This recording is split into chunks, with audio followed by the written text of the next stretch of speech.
অধ্যায় ২। সুবোধ এবং এই নগরী। আরামকেদারায় আরাম করে শরীর এড়িয়ে দিয়ে যিনি বসে আছেন তিনি কানকাটা মজিদ। শাহজাহান মজিদ সাহেবের সাথে দেখা করার ব্যবস্থা করে দিয়েছে। আলহামদুলিল্লাহ, অনেক দিন হয়ে গেছে শাহজাহান তার ওস্তাদ কানকাটা মজিদের সাথে থাকছে না। তবে কানকাটা মজিদের প্রতি তার শ্রদ্ধা কমেনি এক ফোঁটাও।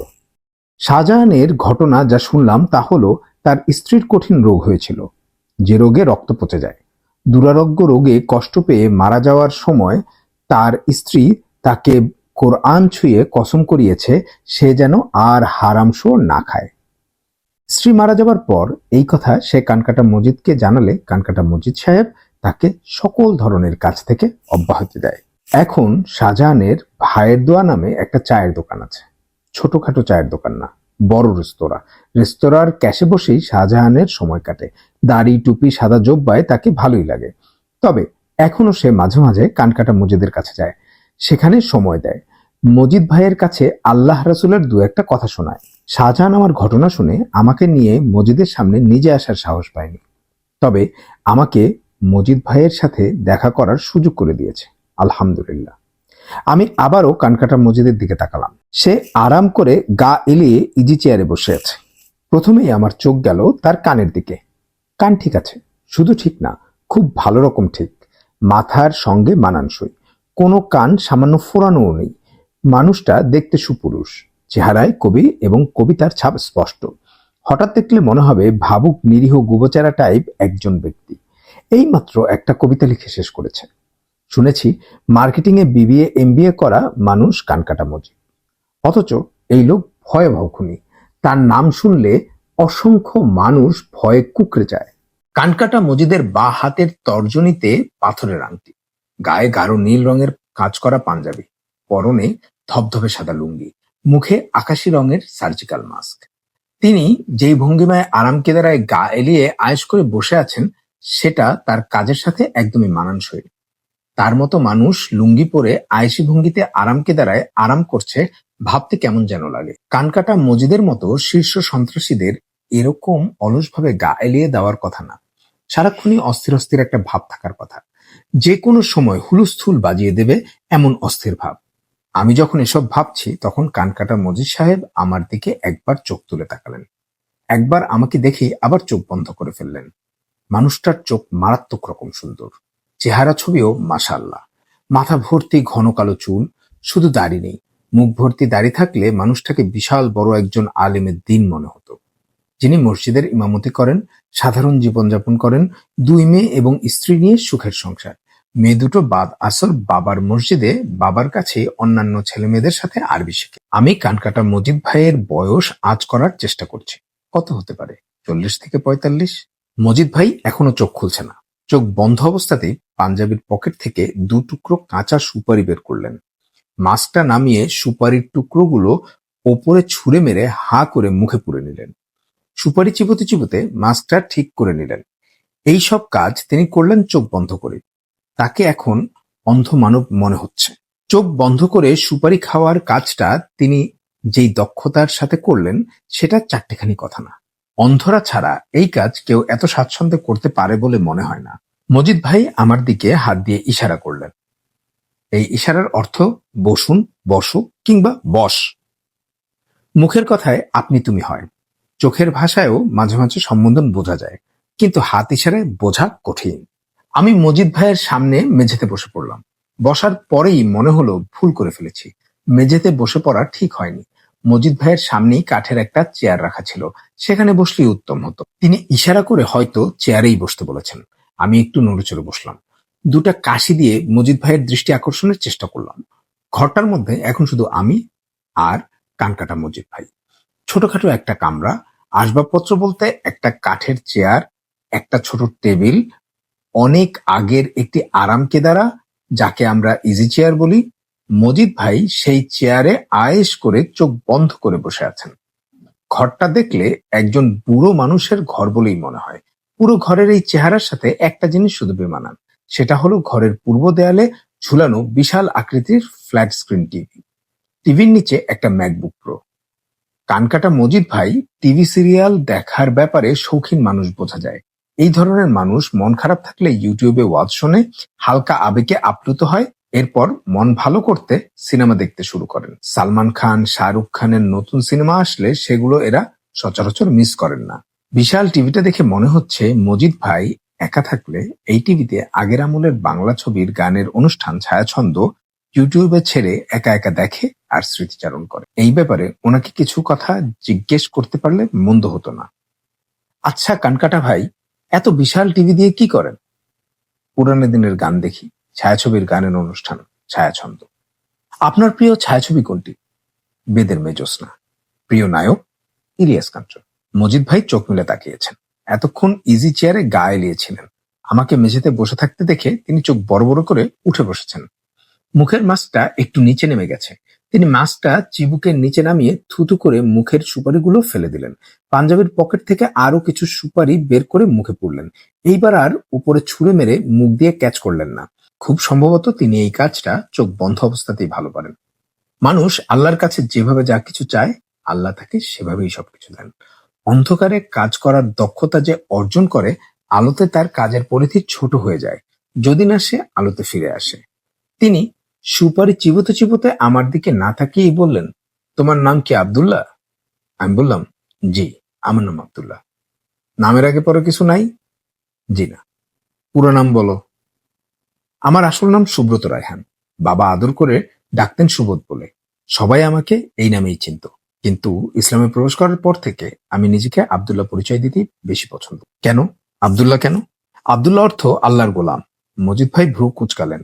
আমার কথাবার্তা খুব সম্ভবত তার ভালো লাগছে না। তিনি গম্ভীর গলায় বললেন, শাহজাহানকে তুমি কতদিন ধরে চেনো বলো তো? অনেক দিন ধরে চিনি ভাই, তবে তার সাথে আমার দেখা হয়েছিল একবারই, টিবি অফিসে। মজিদ ভাইয়ের দৃষ্টি আরো সরু হলো। সন্দেহ বেদানার দানার মতো ঘনীভূত হচ্ছে তার অন্তরে। শাহজাহানের হুজুর হয়ে যাওয়ার পেছনে নাকি তোমার বড় হাত আছে, কথা কি সত্যি? জি না ভাই, কথা সত্য না। আমার কোনো হাত নাই, বরং আল্লাহর করুণা আর দয়া আছে। মজিদ ভাই আমার কথা শুনছেন বলে মনে হলো না। তিনি থু করে মুখের সুপারিগুলো ফেলে আমার কাঁধে ঝোলানো ব্যাগের দিকে তাকিয়ে বললেন, তোমার কাঁধের ব্যাগের ভেতর কি? তেমন কিছু না। ব্যাগের ভেতরে সব জিনিস বের করো। আমি ব্যাগের চেইন খুলে ব্যাগের ভেতরে হাত দিলাম। মজিদ ভাই হাত ইশারায় আমাকে থামতে বললেন। এরপর বললেন, একটা কাজ করো, ব্যাগটা উল্টা করে ধরে একটা ঝাঁকা দাও দেখি। আমি ব্যাগ ঝাঁকা দেওয়ার প্রস্তুতি নিচ্ছি। দেখি মজিদ ভাই বেশ মজা পাচ্ছেন। ছোট ছোট চোখ করে গভীর আগ্রহ নিয়ে তাকিয়ে আছেন। মজিদ ভাইয়ের আগ্রহ দেখে মন খারাপ লাগছে। একটা মানুষ কত আগ্রহ নিয়ে ব্যাগটার দিকে তাকিয়ে আছে, তার জন্য হলেও ব্যাগে কিছু ইন্টারেস্টিং জিনিস রাখা উচিত ছিল। কিছু না থাকলে একটা প্লাস্টিকের সাপ রেখে দিলেও হতো। মজিদ ভাই যেই আগ্রহ নিয়ে তাকিয়ে আছেন, সেই আগ্রহের একটা মূল্য দেয়া যেত। আমার ব্যাগে ইন্টারেস্টিং তেমন কিছুই নেই। ব্যাগটায় যে কি কি আছে সেটাও এই মুহূর্তে আমার মনে পড়ছে না।